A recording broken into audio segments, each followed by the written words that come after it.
Doctor मान सिंह, सह आचार्य भूगोल, राजकीय महाविद्यालय झुंझुनू। आज का विषय है अम्य उत्तरार्ध भूगोल के लिए कृषि भूगोल में एग्रीकल्चरल मेथड्स या कृषि पद्धतियाँ। किसी भी ग्रामीण समूह में कृषि को विभिन्न रूपों, प्रकारों व व्यवस्थाओं के रूप में देखा जा सकता है। कृषि का विकास समय समय पर नए प्रतिमानों के साथ बदलता रहता है, लेकिन इसके मूल रूप व विशेषताएं प्राय वही बनी रहती हैं, क्योंकि सामाजिक प्रतिमानों, व्यवस्थाओं व मानदंडों में परिवर्तन बहुत कम व लंबे समय में आता है। इन सभी पर वातावरण का प्रभाव अनेक रूपों में कृषि कार्यों को प्रभावित करता रहता है। इसलिए विभिन्न समुदायों व क्षेत्रों में कृषि के अनेक रूप देखने को मिलते हैं। इसमें कृषि पद्धतियाँ, प्रणालियाँ व कुछ मानक प्रमुख हैं। कृषि पद्धतियाँ। कृषि एक ऐसा व्यवसाय है जो जलवायु की दशाओं से मूल रूप से प्रभावित होता है। विभिन्न जलवायु खंडों व प्रदेशों में तापमान, वर्षा, आर्द्रता की भिन्नता के कारण कृषि में विभिन्नताएं पाई जाती हैं। ठंडे देशों में खेती नहीं हो सकती है क्योंकि तापमान, वर्षा बहुत ही कम होते हैं। आर्द्र प्रदेशों में अच्छी वर्षा व ऊंचे तापमान होने के कारण अच्छी खेती होती है, जैसे चावल है, चाय है, रबड़ है, कौवा है आदि फसलें पैदा की जाती हैं। शीतोष्ण प्रदेशों में मध्यम ताप व वर्षा के कारण सिंचाई की सुविधाएं उपलब्ध कराकर अच्छी खेती की जाती है, जिनमें गेहूँ है, चावल है, मक्का है, कपास है, जौ है, चना है, गन्ना है आदि फसलें पैदा होती हैं। इस प्रकार स्पष्ट है कि विभिन्न जलवायु दशाओं के आधार पर खेती करने के तौर तरीके, पद्धतियाँ आदि अलग अलग होती हैं। प्रमुख कृषि पद्धतियों को हम 4 वर्गों में विभाजित करते हैं। प्रथम, आर्द्र खेती। आर्द्र खेती उन क्षेत्रों में होती है जहाँ पर वर्षा, तापमान एवं आर्द्रता अधिक पाए जाते हैं, जैसे 150-200 सेंटीमीटर से अधिक वर्षा होती हो, 25 डिग्री सेल्सियस से अधिक टेम्परेचर होता हो और सापेक्षिक आर्द्रता 70% से ज़्यादा होती हो। ऐसे क्षेत्रों में सामान्य रूप से आर्द्र खेती की जाती है। जैसे भूमध्य रेखीय प्रदेशों में ये भौगोलिक दशाएं या जलवायु से संबंधित दशाएं विद्यमान रहती हैं, जिसके कारण से भूमध्य रेखीय प्रदेशों में आर्द्र खेती की जाती है। इन भूमध्य रेखीय प्रदेशों में सामान्य रूप से बागानी खेती को अधिक वरीयता इसी कारण से मिलती है।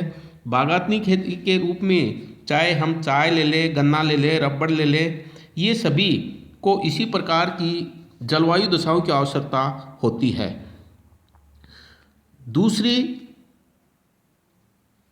पद्धति के रूप में हम शुष्क खेती को ले सकते हैं। शुष्क खेती ऐसे क्षेत्रों में की जाती है जहाँ पर वर्षा कम होती हो, जैसे 50 सेंटीमीटर से कम, तापमान अधिक होता हो या बहुत कम होता हो। यदि अधिक होता है, जैसे गर्म रेगिस्तानी भागों में जहाँ पर तापमान गर्मी की ऋतु में सामान्यतः 40-45 डिग्री सेल्सियस से अधिक रहता है, वायु में नमी की मात्रा 40% से कम रहती है, वर्षा की मात्रा 50 सेंटीमीटर से कम होती है, ऐसे भूभागों में शुष्क खेती की जाती है। जैसे थार का रेगिस्तान हो, सहारा का मरुस्थल हो, अटाकामा का मरुस्थल हो, ऐसे क्षेत्रों में इस प्रकार की जलवायु दशाएं विद्यमान पाई जाती हैं और ऐसे क्षेत्रों में सामान्य रूप से उन्हीं फसलों को उगाया जाता है जो इस प्रकार की जलवायु की दशाओं में आसानी से पनप सकती हैं, जैसे बाजरा है, ग्वार है, जौ है, मूंग दालें हैं। इस प्रकार की फसलें इस प्रकार के क्षेत्रों में आसानी से उगाई जाती है। इन क्षेत्रों में चूंकि वर्षा कम होती है, तापमान ज़्यादा होता है, जिसके कारण से इस प्रकार के क्षेत्रों में विचरणशील पशुपालन सामान्य रूप से देखे जा सकते हैं। भेड़ बकरियों के बड़े बड़े झुंड आसानी से देखे जा सकते हैं। तीसरी पद्धति के अंतर्गत हम सिंचित खेती को ले सकते हैं। सिंचित खेती उन क्षेत्रों में की जाती है जहाँ पर सिंचाई की सुविधाएं उपलब्ध होती हैं। सिंचाई की सुविधाओं के अंतर्गत हम चाहे कुओं के द्वारा सिंचाई हो या नलकूप के द्वारा सिंचाई हो, तालाबों के द्वारा सिंचाई हो या नहरों के द्वारा सिंचाई हो, जहाँ भी जैसी सुविधाएं उपलब्ध होती हैं ऐसे क्षेत्रों में सिंचित खेती की जाती है।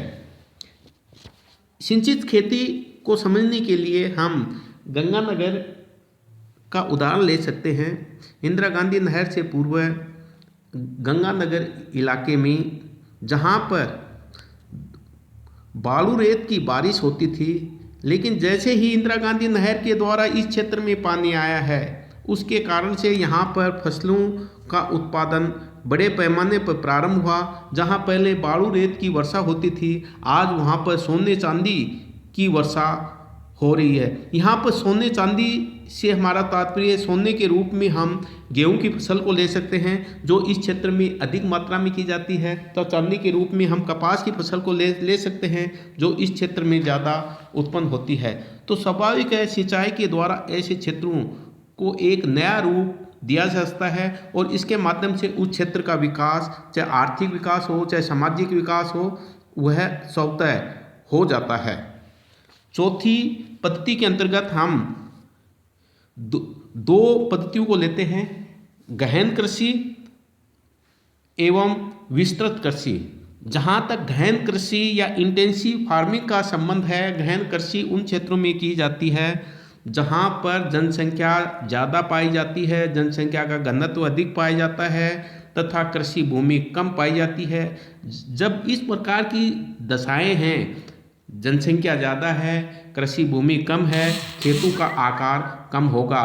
और जब खेतों का आकार कम होगा, खेतों का आकार कम होने के कारण से वहाँ पर प्रत्येक जमीन के एक एक इंच का उपयोग किया जाएगा। जब प्रत्येक इंच के एक एक इंच का उपयोग किया जाएगा तो उसमें खादों का भी उपयोग भी किया जाएगा, उसमें श्रम भी अधिक लगेगा, लेकिन प्रोडक्शन इस प्रकार की खेती में अधिक किया जाता है क्योंकि जनसंख्या ज़्यादा रहती है। अधिक जनसंख्या का भरण पोषण करना अति आवश्यक होता है।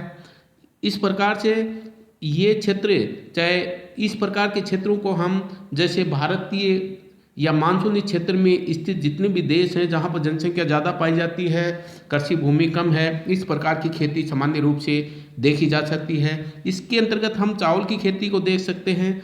चावल की खेती भी सामान्य रूप से उन क्षेत्रों में की जाती है जहाँ पर गर्म आर्द्र प्रकार की जलवायु पाई जाती है, जनसंख्या ज़्यादा पाई जाती है। जनसंख्या ज़्यादा पाए जाने के कारण से इस प्रकार के क्षेत्रों में गहन कृषि की जाती है। जहाँ तक विस्तृत कृषि का संबंध है, विस्तृत कृषि उन क्षेत्रों में पाई जाती है जहाँ पर खेतों का आकार बड़ा रहता है, जनसंख्या कम होती है, जिसके कारण से विस्तृत कृषि वाले क्षेत्रों में जो सामान्य रूप से शीतोष्ण कटिबंधीय घास के मैदानों के अंतर्गत हम देख सकते हैं, उन क्षेत्रों में बड़े बड़े खेत होते हैं। बड़े बड़े खेत होने के कारण से कृषि यंत्रों का उपयोग भी किया जा सकता है, सिंचाई के साधनों का भी उपयोग किया जा सकता है, अधिक मात्रा में निवेश भी किया जा सकता है, जिसके कारण से कृषि फसलों का उत्पादन बड़े पैमाने पर किया जा सकता है। विस्तृत कृषि के अंतर्गत मुख्य रूप से हम जिस फसल को देख सकते हैं तो वह गेहूं है। इस प्रकार से कृषि पद्धतियों को हम 4 वर्गों में विभाजित कर सकते हैं।